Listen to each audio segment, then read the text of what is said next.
So guys, আমরা finally চলে আসলাম আমাদের বাড়ির উঠানে, মানে পিছনে।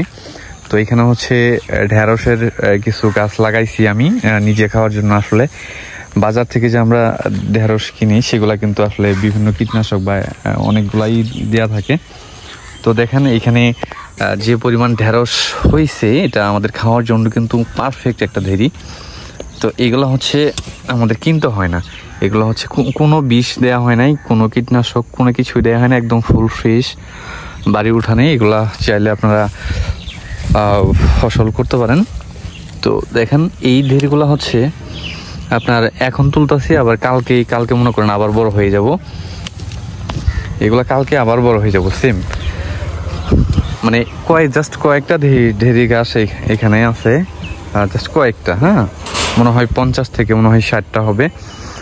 তো ছোট্ট একটা ফ্যামিলি, তো এই জন্য আসলে সব খাইতে পারি না, অনেকগুলো আবার নষ্ট হয়।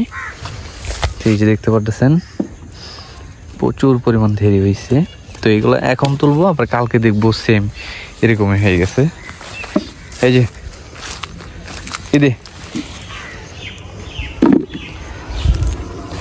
এত সুন্দর ঢেঁড়ি। এই যে এখানে একটা, আমি এটা হচ্ছে সকালে দেখলাম মনে হয় এতটুকু, সকালে দেখছি এতটুকু, বিকালে হচ্ছে এত বড় হয়ে গেছে। হ্যাঁ, তো ঢেঁড়সগুলা খুবই সুন্দর, একদম ফুল ফ্রেশ।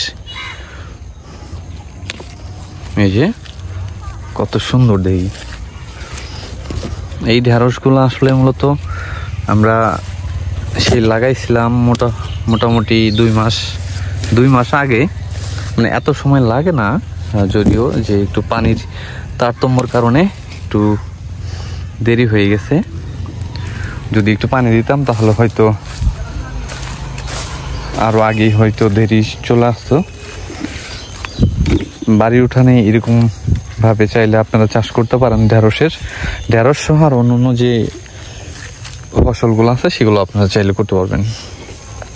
মানে বড় হয়ে গেছে, এত বড় হয়েছে, আমি দেখাই একটা। এই যে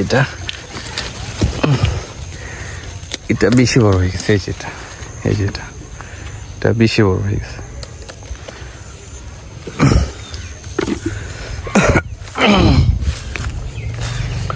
প্রচুর। এই ভালো করে যে ভিতর দিয়ে আসো না, ফুল করে যাবো। এই যে সাইড দিয়ে আসো, সাইড দিয়ে তুলো।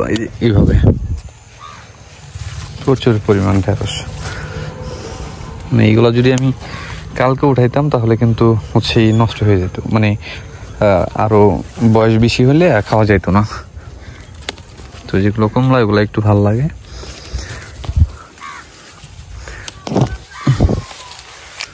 পোকা ধরছে, যদিও আসলে বিষ দিতে হবে। এই যে পাতাগুলো পোকা খেয়ে ফেলছে, এগুলো তো যদি একটু বিষ প্রয়োগ করা হয় তাহলে কিন্তু এই পোকাগুলো মরে যাবে। দেন আমরা এত বড় গাছ, ছোট একটা গাছ, অথচ ঢেঁড়ি কত বড়। মাশাআল্লাহ, প্রচুর পরিমাণ ঢেঁড়স হয়েছে। দেখি এই ভিতর দিয়ে না, বাইরে যাও, বাইরের থেকে কি করো, বাইরের সাইডে যাও, ভাঙবো তো। হ্যাঁ, বাইরে থেকে তুলো। ঢেঁড়সের গাছ তো আর বেশি না, বাইরে থেকে উঠাও।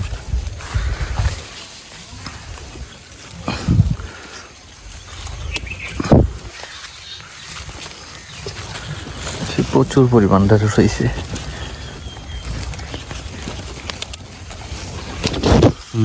শক্তি লাগে।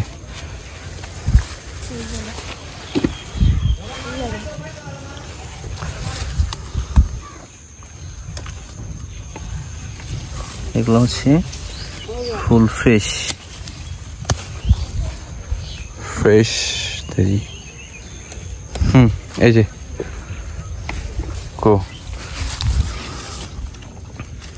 এখানে একটা,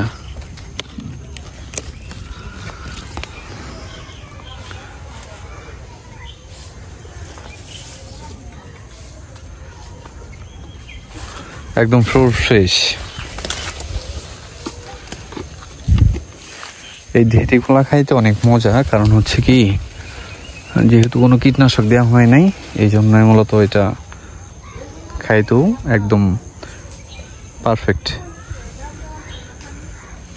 এই যে না ওইটা না, অনেকগুলো হয়ে গেছে, এই যে দেখুন অনেকগুলো হয়ে গেছে, আরও তো অনেকগুলো আছে ওইদিকে। তো এই হচ্ছে এইটুকু জায়গার মধ্যে আমি হচ্ছে সবজি আবাদ করি। আসলে আমার কাছে মনে হয় যে এখানে কিন্তু পাট শাকও আছে, দেখতে পাচ্ছেন। আমি কিন্তু এখানে যে পাটের যে শাকগুলো আছে এ দিয়েও কিন্তু আমরা এখান থেকে পাটের শাক, তো শাক প্লাস হচ্ছে ঢ্যাঁড়স। এই আস্তে করে আসছে, হ্যাঁ ভাঙবো।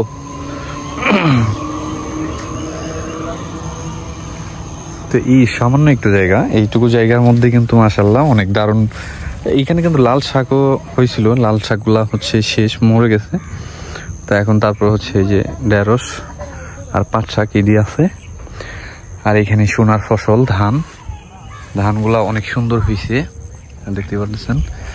তো এইটুকু জায়গার মধ্যে মাশাআল্লাহ অনেক ভালো হয়। তার মধ্যে এই যে আশেপাশে আবার এখানে সিম আছে। আবার এখানে যদি আপনাদেরকে দেখাই যে এইখানে হচ্ছে আপনার এই কদর যেটাকে বলে এটা আছে, এগুলো হচ্ছে ধরে থাকে। তো সব মিলিয়ে হচ্ছে সবজির জন্য এইটুকু জায়গা আমার জন্য একদম পারফেক্ট, বিকজ আমার ফ্যামিলিটা ছোট্ট একটা ফ্যামিলি, এই জন্যে এইটুকুর মধ্যে পারফেক্ট সবজির আবাদ হয় আর কি। সো গাইস ফাইনালি আমাদের ঢেরি তোলা শেষ হয়ে গেছে। এখন এই যে কি পরিমাণ ঢেঁড়স উঠাইলাম এইটুকু জায়গার মধ্যে, শুধুমাত্র এই কয়েকটা গাছ, মোটামুটি 2 থেকে 3 কেজি মনে হয় উঠাই ফেলছি। তো এই ঢেঁড়সগুলো নিয়ে এখন আমরা চলে যাবো বাসায়। বাড়ির উঠানে মূলত এই ঢেঁড়সের চাষটা করা হয়েছে, অল্প একটু জায়গা, মাত্র কয়েকটা গাছ। তো ঢেঁড়িগুলো শেষ তোলা, এখন আমরা এই যে বাসায় চলে আসলাম। অনেকগুলা 2 থেকে 3 কেজির মতো হবে। তো পারফেক্ট সবজি আবাদ করার জন্য ওইটুকু জায়গা কিন্তু পারফেক্ট একদম। তো এইটুকু ছিল ভিডিও। থ্যাংক ইউ, সবাই ভালো থাকবেন, সুস্থ থাকবেন, টেক কেয়ার, আল্লাহ হাফেজ।